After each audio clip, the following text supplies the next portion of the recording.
Sedalia, 1867, was one such place. Post-war Missouri bled quietly in its fields, its farms, its bones. But not all scars came from war. Some came wearing a child's face. Timothy didn't speak of his past, didn't ask for toys or sugar or lullabies. He asked about arteries. He asked how long someone could survive after a fall. He studied animals with surgical calm, polite, pale, precise. And yet, wherever he stepped, the world bent strangely. Like nature itself grew anxious around him. Cows miscarried, chickens stopped laying. Old men fell in ways their boots never allowed before. Dr. Samuel Harding, the town's only educated physician, kept journals, not diaries, not case notes, observations, obsessions, 3 leather-bound volumes chronicling one boy who defied every law of medicine, psychology, and moral belief. A child, he wrote, with the emotional effect of a scalpel, clean, quiet, cold. This isn't a ghost story, it isn't demonic possession, it's something worse. This is about a human boy, maybe, a boy who walked like an innocent through a world that sickened under his gaze, a boy who knew things no one taught him, spoke of pain with dispassionate clarity, and never once cried at a funeral, including his own mother's. The first body was found in a creek, the second shattered on the rocks, the third at the bottom of a sealed well. Each time, Timothy was near, helpful, cooperative, too cooperative. They said he was a miracle of manners, a credit to his dead parents, but the town dogs wouldn't go near him, and the bees, they died in clusters at his feet. You are not prepared for what's coming next, because if this story is true, and the evidence says it is, then there's only one conclusion you can draw by the end. Some people are born empty, and some are something else entirely. They say evil leaves fingerprints, but Timothy Caldwell left none, not on the body, not on the mind, just an echo, a subtle erosion of the normal, like mold beneath floorboards, until the house caves in. In early summer of 1866, Thomas Caldwell brought his orphaned nephew onto the farm. No dramatic welcome, no celebration, just a boy with a cloth bag, sunburned cheeks, and pale blue eyes that seemed to study everything and everyone, as though he were cataloguing them for future use. Sedalia was a hard land, still healing from war, but hardship wasn't the concern. What disturbed neighbors most was how quickly Timothy adapted, too quickly. Most children wail for lost parents. They cry, they cling. Timothy never asked about his mother again. He never mentioned his father, who died a prisoner of war. His grief was not delayed. It was absent. Sarah Caldwell, his aunt, once told Dr. Harding over tea, "He does everything I ask, never argues, never plays. I should be grateful, but sometimes I wonder if he even breathes when I'm not looking." People tried to explain it. Trauma, shock, quiet kids are often praised. But there were signs. Small things at first, the way animals avoided him, the way his eyes never flicked to distractions like other boys. He didn't jump at thunder. He didn't ask for bedtime stories. He didn't laugh. And then the dream started. Thomas confessed to Harding after a hard day's work.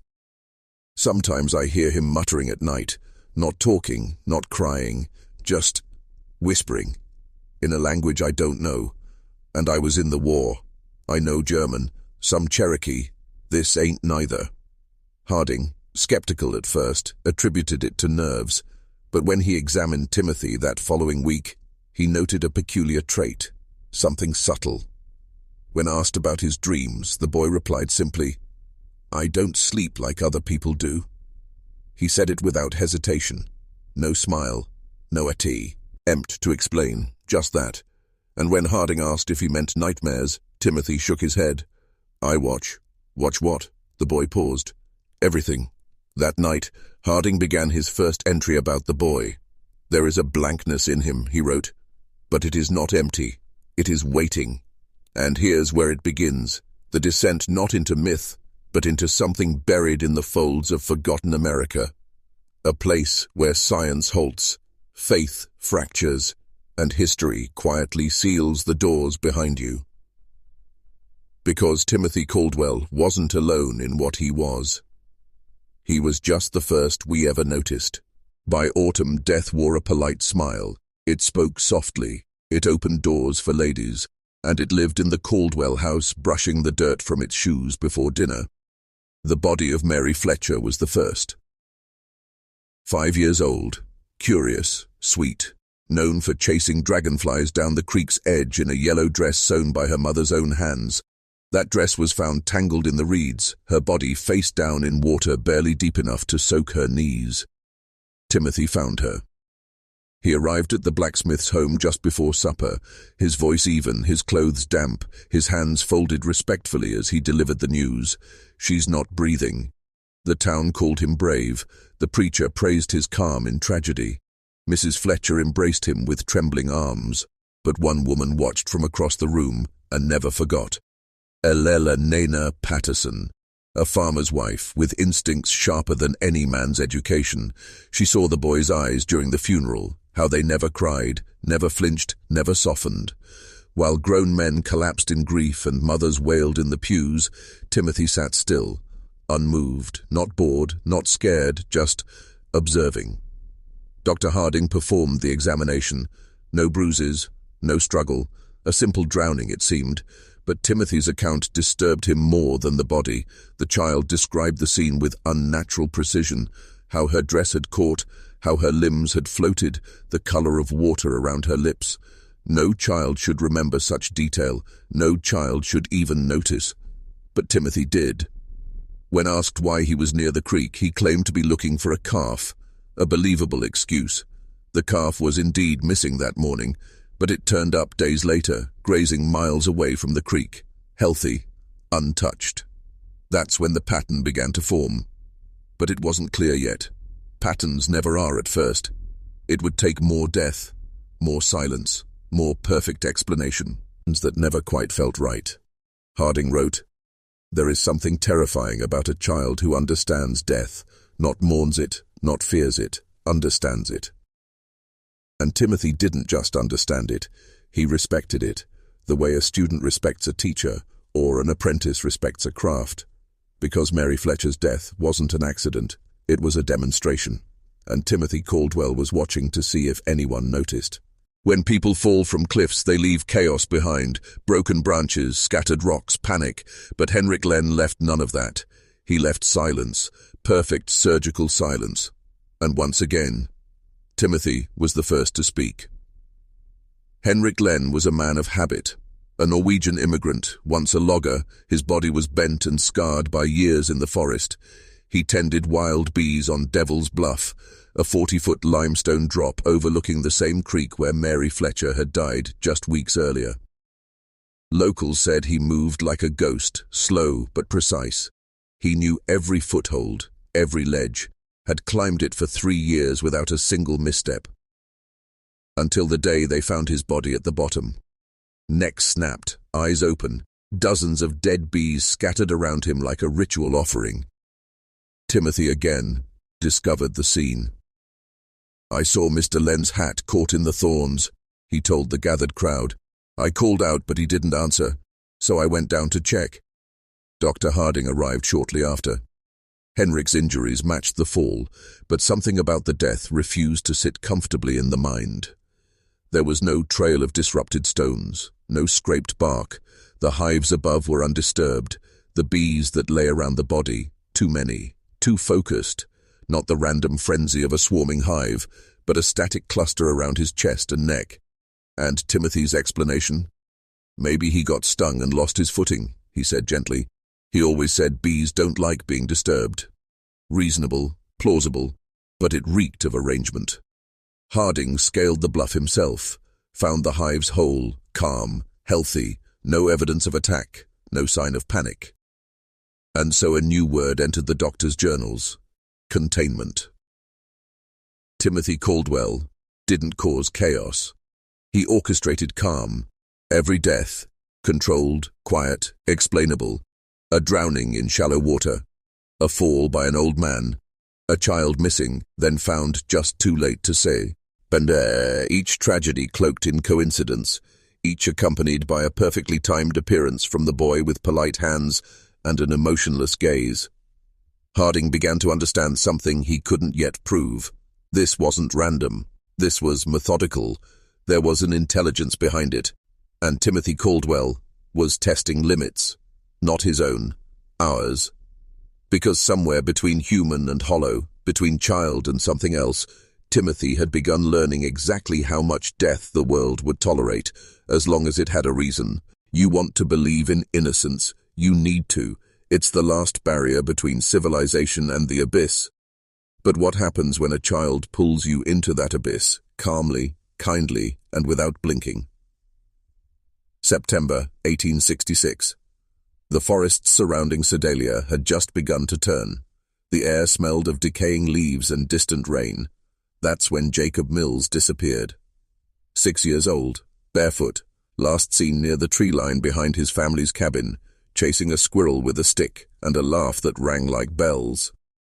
By sunset, the woods were filled with lanterns, fathers and sons, axes and rifles, voices calling into the dark. Hope thinned with every passing hour. Timothy joined the search, volunteered, eager, and he didn't tire, not once. Dr. Harding noticed it first, how the boy moved through the forest like a cartographer, not a child. He guided men through brambles, warned of drop-offs, named creeks that hadn't been on any map. When asked how he knew these places, Timothy simply said, "I walk a lot. Auntie needs herbs." 3 days passed, then 4. Then at dawn, Timothy knocked on the Mills cabin door. "I think I found something." The well was old, forgotten, covered by brush, hidden by logs that had clearly been placed with intention. No one remembered it being there. No one would have found it unless they already knew. Jacob was inside, alive, barely. His skin was cold, eyes sunken, voice gone. Dr. Harding arrived within minutes, but Jacob Mills died before midday, his body surrendering after nearly 4 days alone in that pit. But here's where things shift from tragedy to revelation. Harding returned to the well that evening, this time alone, no crowd, no noise. And what he found terrified him. The debris around the opening wasn't random. Logs had been angled to reflect light away, branches woven, not fallen. Someone had disguised this place with expert the kind of concealment a soldier might use, or a hunter, or someone studying what happens when you take hope away from a family, inch by inch. And Timothy? He sat with the Mills family all morning, hands folded, eyes unblinking. Harding watched him whispering near Jacob's body, praying, they thought. But the words were silent, and the look in Timothy's eyes was not sorrow, it was recording, measuring. Not the suffering of the dying, but the effect of suffering on everyone else. There's a moment, just before a man admits the impossible, when the world around him seems to tilt, not in sound, not in light, but in meaning. Dr. Harding reached that moment standing over the mouth of a forgotten well with questions that no decent man should have to ask about an 8-year-old child. Why did Timothy know exactly where to look? Why was the site hidden so deliberately? And why was the boy calm? The search party had torn through brambles, yelled Jacob's name until their voices gave out. But Timothy? He walked to that well like a man returning to something he'd hidden himself. Harding couldn't shake the feeling. When he leaned over the edge that evening, the torchlight flickered along the stones, and he saw something the rescuers had missed in the frenzy. Scratch marks, not frantic, not random, small, deliberate carvings, like initials or symbols. One stood out, 3 triangles overlapping at the center, like some ancient geometric sigil, not local, not familiar, not anything a Missouri farm boy should know. He sketched it in his journal and drew a single conclusion. That boy didn't stumble on Jacob Mills. He led us there, exactly when he meant to. The next morning, Harding began making quiet inquiries, discreet visits to the neighbors around Caldwell Farm. The stories were subtle at first: a horse that had gone lame overnight, a chicken coop full of birds, all found dead with cleanly snapped necks, no blood, no mess, just stillness, a calf strangled by its own rope in a way that defied physics. Each of these events had one thing in common. Timothy had been nearby, seen walking along fences, carrying buckets, smiling, always. James Wickham put it best. He acts like he's doing a job none of us can see, like it matters more than weather or war. Harding didn't argue. He had seen it too. This wasn't madness. This was pattern, precision, purpose.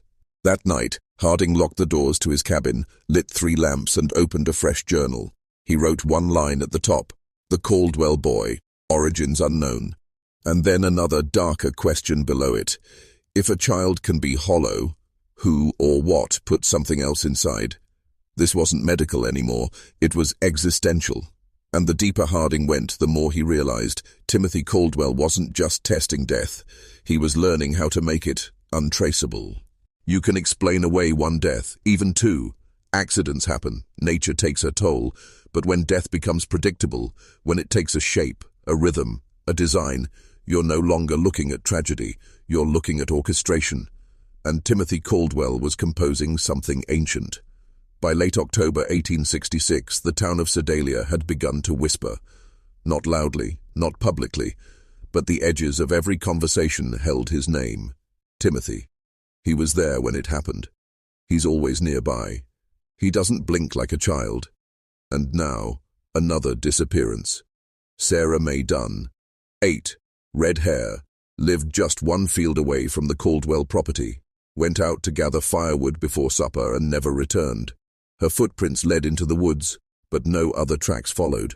No signs of struggle, no drag marks, no broken twigs, just vanishing. Harding joined the search again. So did every able-bodied man in town.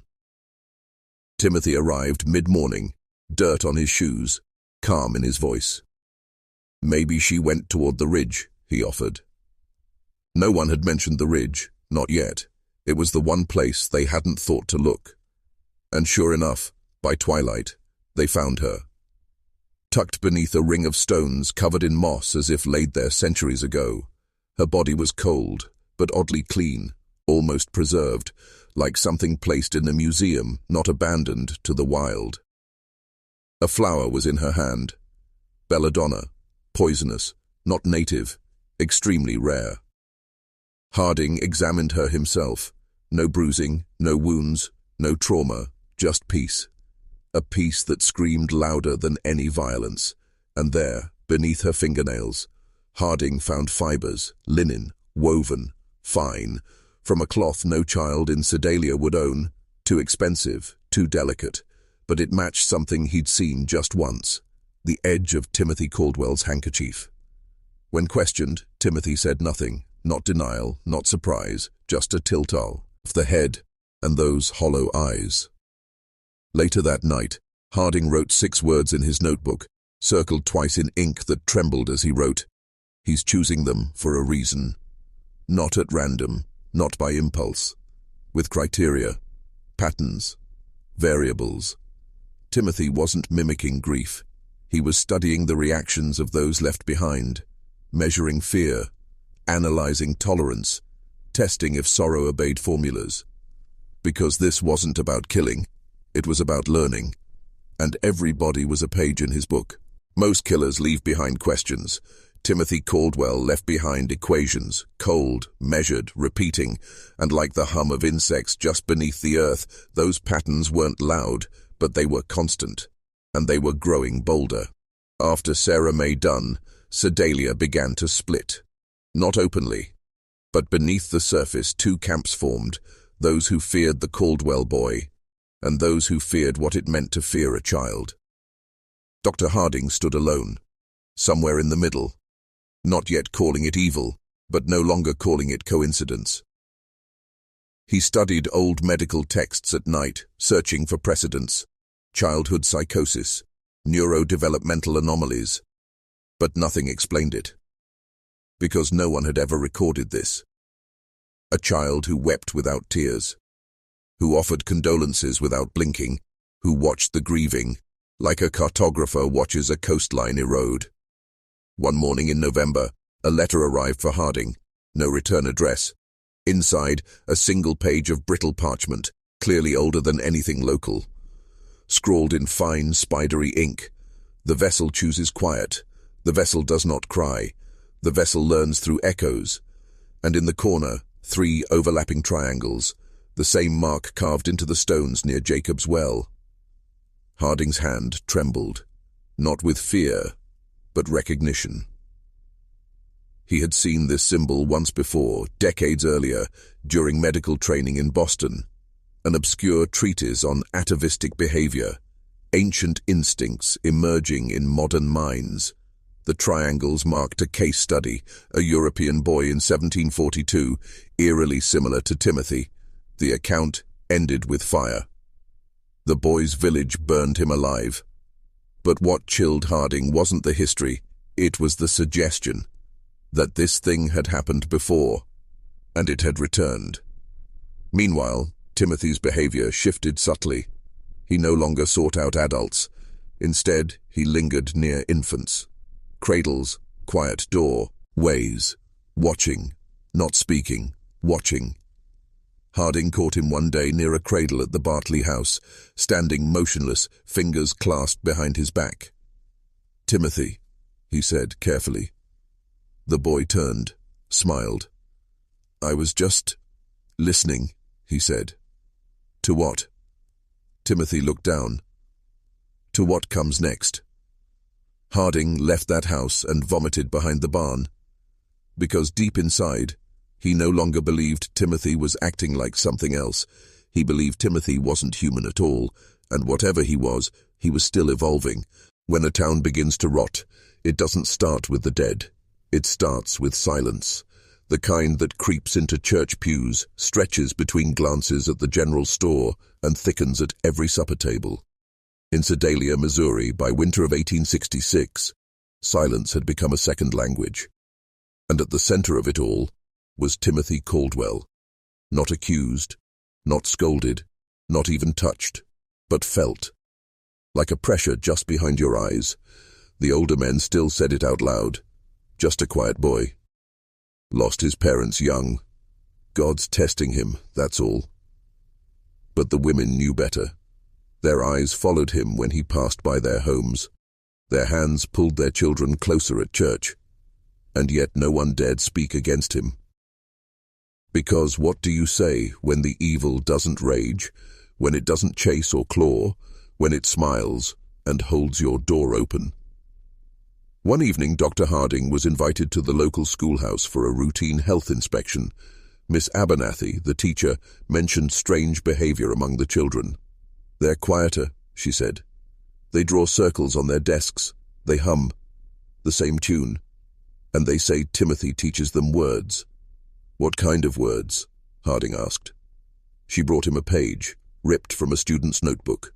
On it, the same 3-triangle symbol, repeated dozens of times, surrounding a word that chilled Harding to the marrow: return. Harding kept the page, burned it that night, because he knew something ancient was awakening, not just through Timothy, because of him. That same week, an animal was found gutted behind the church, its organs arranged in concentric circles. No blood trail, no struggle, just silence. Harding asked around, who saw anything? One child raised his hand, 7 years old. "Saw Tim with a knife," he said plainly. "He was feeding the ground." No one believed him. Or worse, they chose not to. Timothy wasn't hiding anymore. He didn't have to. The town's pulse had adjusted to him. People moved around him like stones shifting in a river's current, never stopping it, never questioning where it flowed. But Harding did question. He had to. Because if Timothy was feeding something beneath Sedalia, then the town wasn't just haunted, it was host. And the real question wasn't, what is Timothy Caldwell? It was, what is he preparing for? Every town has a graveyard. Sedalia had 2, one for the dead and one for the forgotten. The second sat past the old orchard, half swallowed by vines, headstones eroded to nubs. Locals called it Whisper Lot. Children avoided it. Dogs wouldn't go near it. And Timothy Caldwell, he visited it daily. He never said why. Sometimes he brought flowers, sometimes books. Once, he was seen kneeling over a cracked stone, whispering, not praying, whispering, and tracing the same 3-triangle symbol into the mud with his thumb. Dr. Harding followed him once, just once. Timothy didn't turn around, didn't acknowledge him. He just stood by a grave with no name, only a carved sigil, half erased by time, but matching the one on the anonymous letter Harding had received. 3 triangles, same arrangement, same purpose. Harding crouched behind a tree, watching. Timothy placed a small object on the stone, a tooth, human by the look of it, still bloody, and as he placed it, he whispered, "One more echo, one more door." Then he stood still, completely still, for almost 10 minutes, and the wind stopped, not died down, stopped. No rustle, no chirp, no motion in the trees, as if the land itself was listening. Harding nearly screamed, but he didn't. He stayed quiet, stayed low. Then Timothy turned and looked directly at him. The boy's mouth never moved, but a voice, not heard, felt, pressed into Harding's mind like a fever. "You shouldn't watch the making of keys." Harding fled, stumbled, vomited, couldn't sleep for days. He went back 2 nights later, shaking, lantern in hand. The grave Timothy had knelt beside, it had cracked open. Not dug up, not disturbed, split from beneath. Inside, the coffin was empty. No rot, no bones, just a perfect circle burned into the wood, lined with strange metal filaments that didn't belong to 1866 or any known time. He brought a piot ice home, scraped it into a vial, sent it to a colleague in St. Louis. The reply came a week later. "This compound doesn't exist on the periodic chart. It's not a fabrication. It's alien." That night, Harding locked his doors, and in his journal he wrote, "We are not alone. We never were. And he's not a boy. He's the invitation. There are basements, and then there are foundations, places laid long before the first brick, before the land had a name, before memory itself. Beneath Sedalia, there was something older than timber, older than bones, and Timothy Caldwell was drawn to it like a lodestone. It began with the well.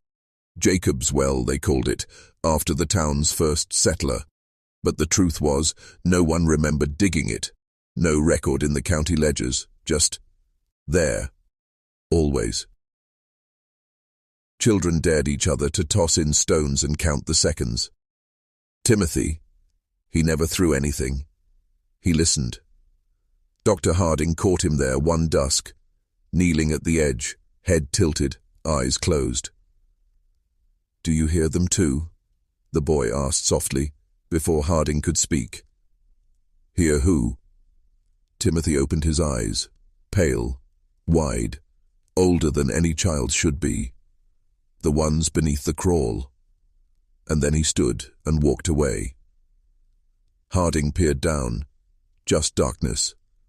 But then, a tone, low, vibrating, felt in his molars more than his ears, like metal being dragged across bedrock, rhythmic, not natural, a pattern.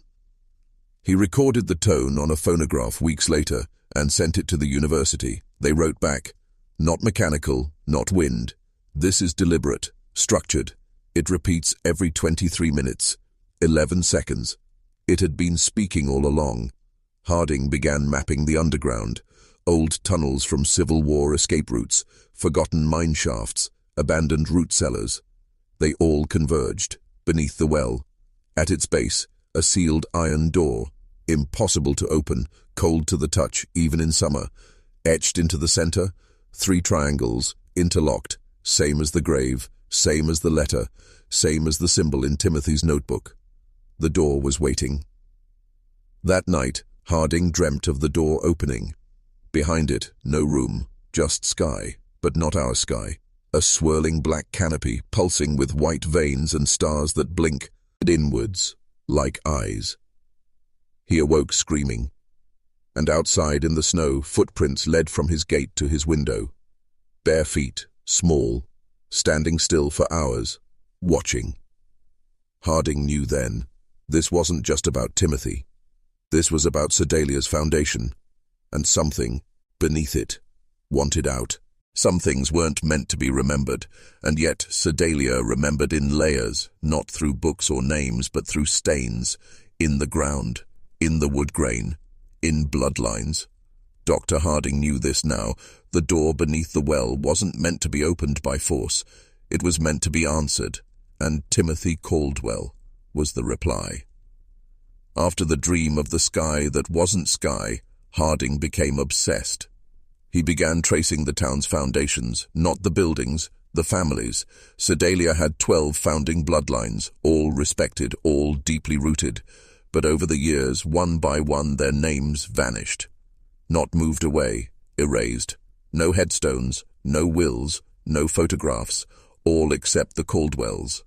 A line that shouldn't have survived the war, yet somehow did, with Timothy the last. Harding dug deeper. He bribed church clerks, searched abandoned cellars, stole ledgers that had been bound shut with wax. One name kept appearing, scratched in margins, scribbled behind old hymnals, buried in court records: Orphanage. It wasn't a person, it wasn't a place, it was a presence. Mentioned in only one context: a ritual performed once every 100 years, beneath the full winter moon, at the base of the well. The next one, December 29th, 1867, 2 weeks away. Harding's hands shook, because Orphanage wasn't summoned. Orphanage arrived, through a vessel, Timothy. But what was it? A god? A demon? A machine? Harding found an answer in the margins of a burned journal recovered from the original Sedalia library fire of 1781. Orphanage is the original order, a mind older than light, buried not by time, but by agreement. An agreement made by man, or by something else. The door beneath the well was not made by human hands. The symbols were not letters. They were commands. And Timothy had been whispering them since he could speak. The children mimicked him. The land responded, and the iron door had started to breathe. Soft. Inhale. Exhale. Harding placed his hand against it that evening. It pulsed, once. Like a heart. The voice returned in his mind. He is the 9th. The blood has aligned. You may not stop this. Harding staggered back, because now he understood. This wasn't Sedalia's curse. It was its purpose. And the ritual had already begun. On the surface, Sedalia prepared for the new year. Snow blanketed the rooftops, church bells chimed through the cold, children played, stores stayed open late, and families clutched each other tight beside the hearth. But beneath that warmth, something ancient stirred, something rehearsed. Because Sedalia didn't celebrate January 1st. Not really. It celebrated what came before it.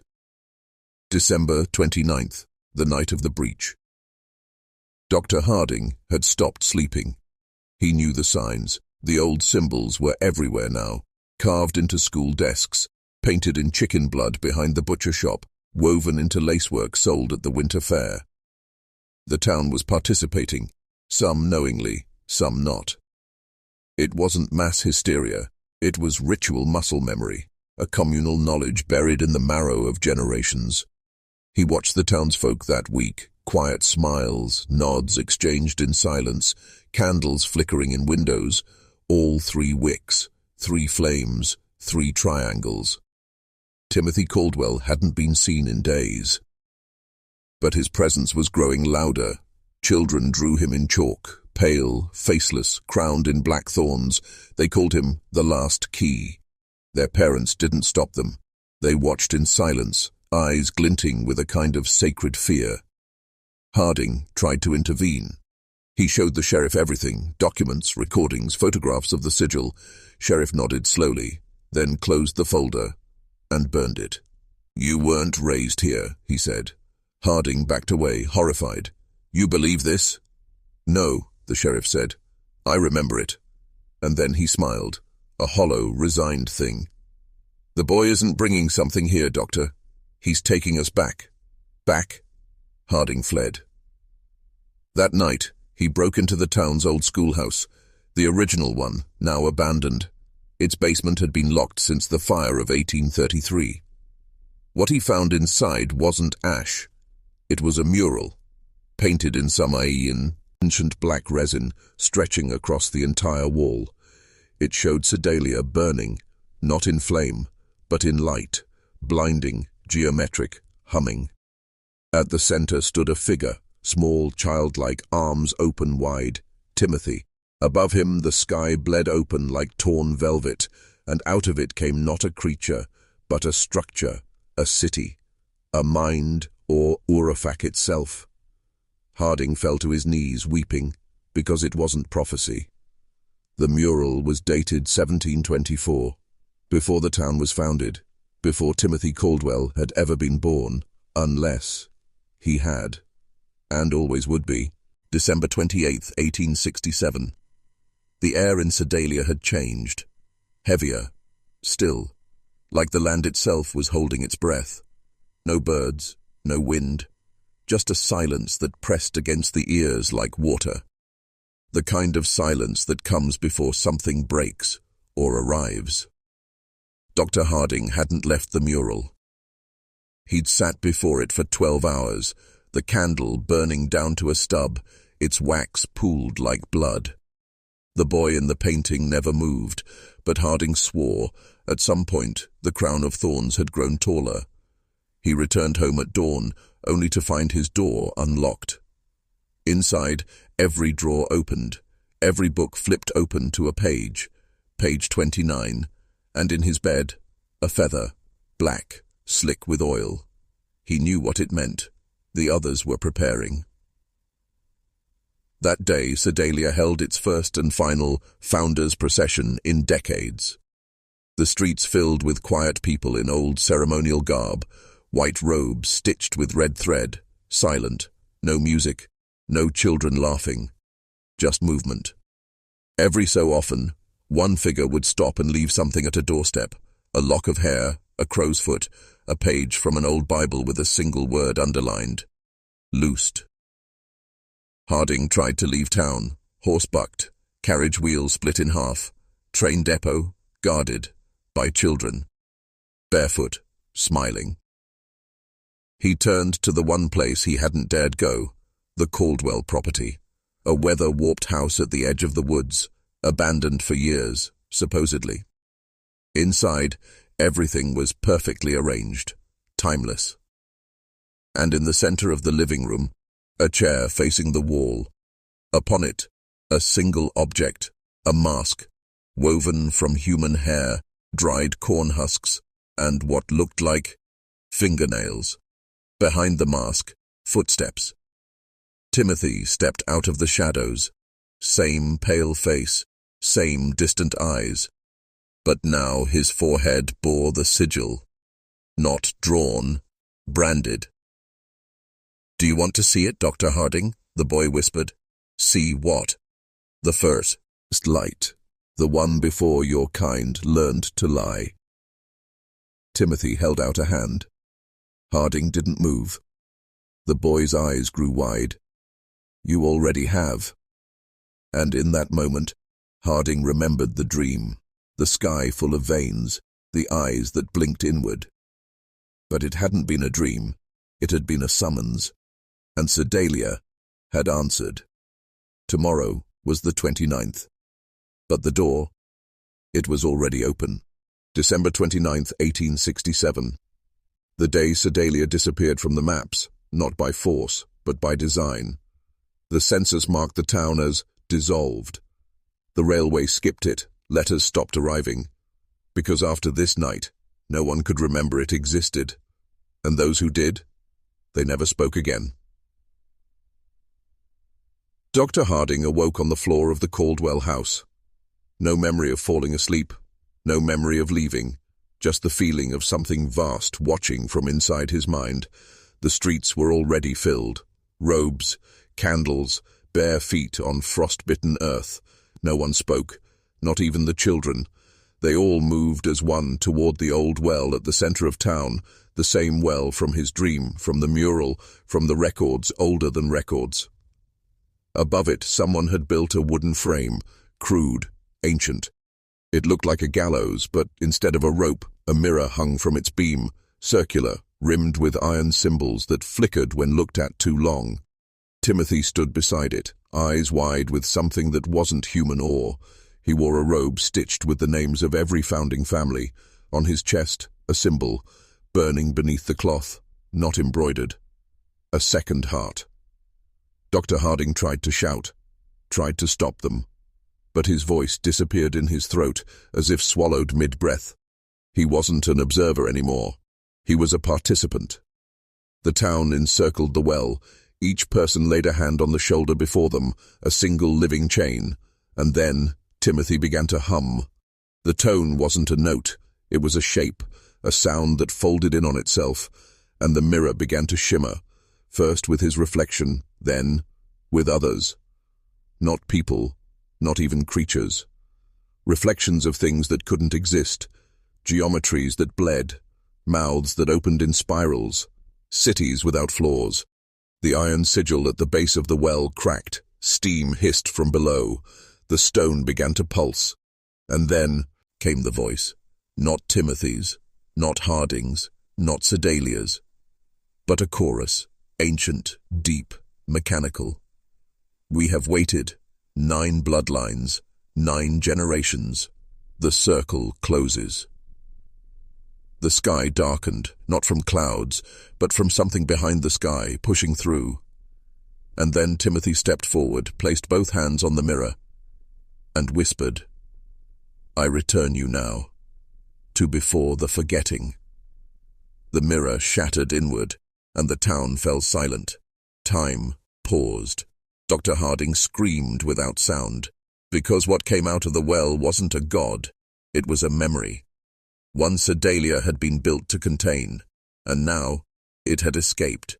The breach didn't make a sound, it didn't roar or explode, it didn't tear open the earth, it simply was. One instant Sedalia was a town, the next it was a shadow of itself, pulled backward into a geometry it had forgotten it belonged to. The streets didn't vanish, they restructured, homes bent inward, churches became hallways, the sky turned convex, and in the center of it all, Timothy Caldwell stood with eyes wide shut. Dr. Harding didn't run. He couldn't. His legs no longer obeyed ordinary movement, not in this place.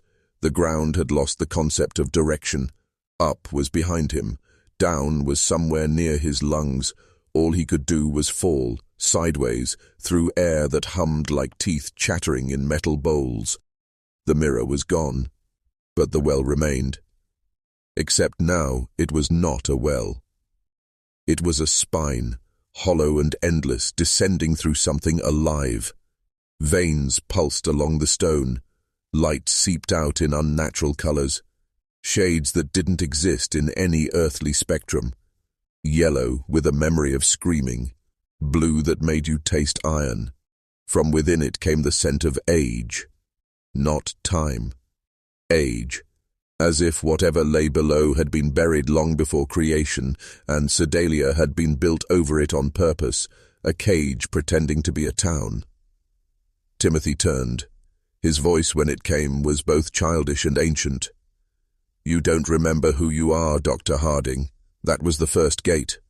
I'm not part of this, Harding gasped. I came here to study it.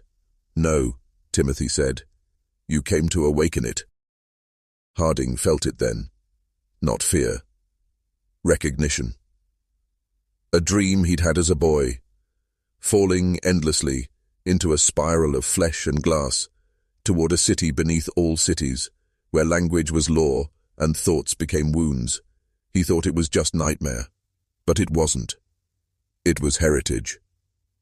One of the 9. One of the chosen keys. The well pulsed, a sound like grinding stars. From the breach, figures emerged, faceless, tall, robed in static, not physical beings but memories trying to wear flesh, and one of them knelt to Harding. Welcome home, 4th key. He wanted to scream. Instead, he knelt, and the sky smiled. There are moments in a man's life when truth doesn't come gently. It strikes, like a bell rung deep inside the marrow, and in that moment, Dr. Harding knew he was never a visitor in Sedalia. He was never a scholar, never a skeptic, never a man at all, not in the way he believed. He was a vessel, a key, bred across bloodlines to open the final lock. The air now pulsed in rhythm, not with breath, with thought. Every heartbeat matched a vibration in the soil, each echo rising from beneath the well, now fully unmasked as a living aperture, a wound in the crust of memory. Around him the townspeople knelt in rows, heads bowed toward the breach, whispering syllables that bled. Timothy walked through them barefoot. His robe now dripped not with water, but with ink. Symbols appeared and vanished across the fabric, rearranging themselves like a cipher in mid-prayer. Each symbol branded itself into Harding's mind, not seen, known. "You are remembering," Timothy said without turning. "I don't want this," Harding replied, barely above a whisper. "That's why you were chosen." The boy raised his arms, and the mirror's broken frame reassembled, not with glass, but with eyes, thousands, blinking, watching Harding with ancestral judgment. Above, the sky cracked, not thunder, but laughter, cold, female, inhuman. "The ninth has arrived," Timothy said, and from the breach it stepped forth. The matron, a being of folds and silence, shaped like a woman wearing time as a shawl. Her face was shifting bone, her mouth a window into wombs filled with stars. The townspeople sobbed in ecstasy. Harding stood frozen. "She's your mother," Timothy said softly. "All of ours. She carried us between worlds." "I'm not one of you," Harding insisted, shaking. Timothy turned and placed a hand on Harding's chest.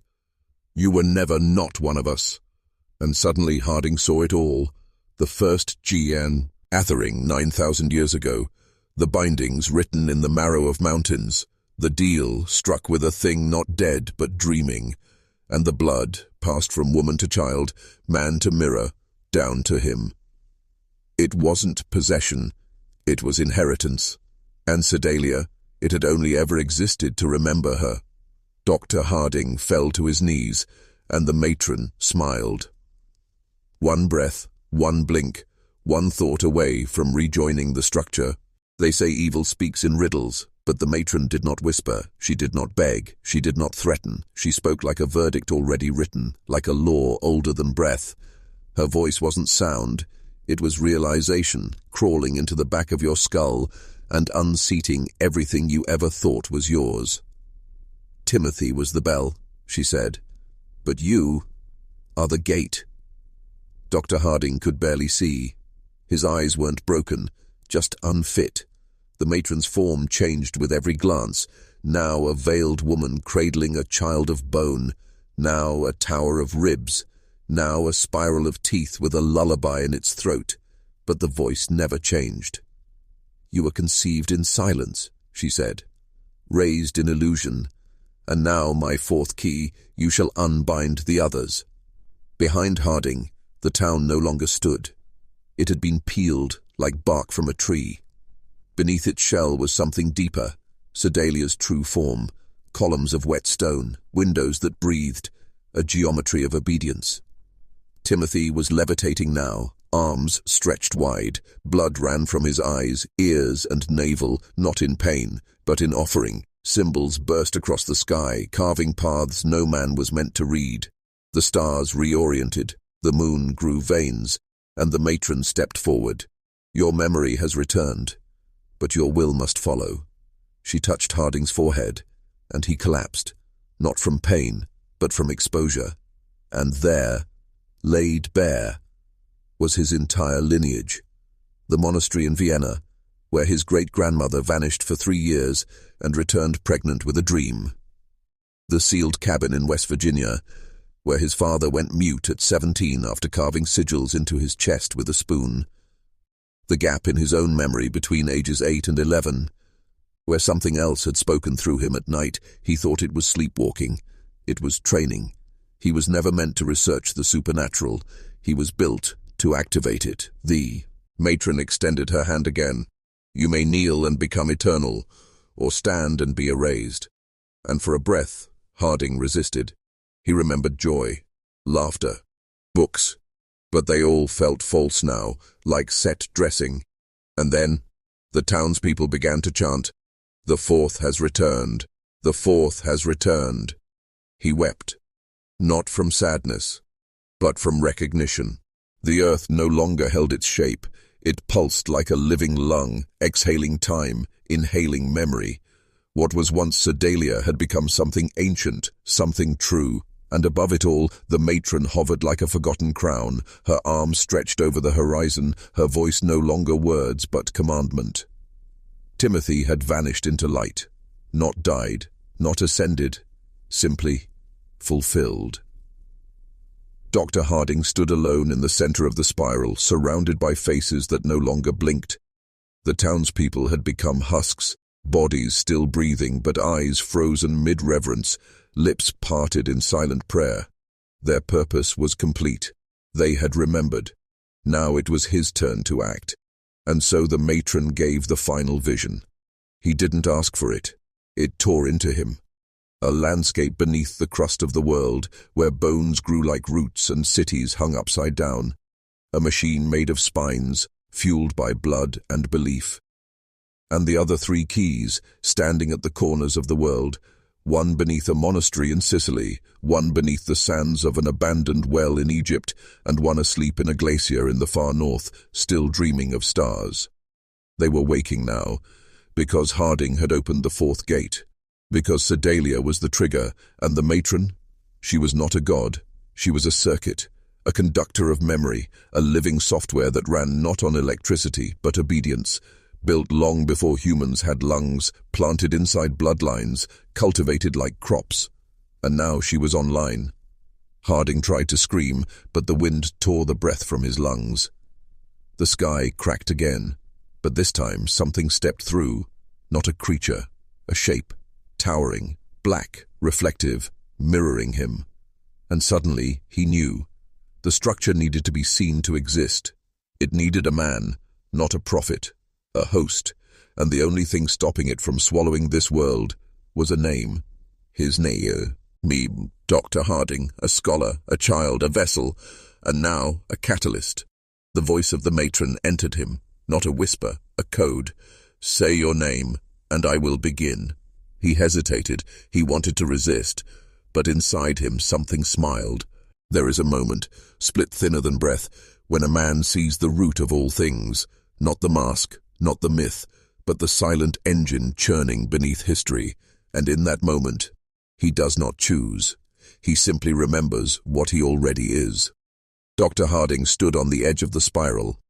Above him, the sky had peeled back like old paint, revealing a ceiling of bone and starlight. Below, the ground yawned open. No longer soil, no longer earth, but syntax, a living manuscript, veins glowing with ancient grammar, a sentence waiting for its final word. And he was the punctuation. The matron's voice rang inside his spine, not pressing, not pleading, simply waiting.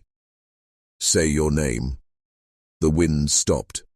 Even time held its breath. And Harding, once man, now memory, opened his mouth. But the word broke.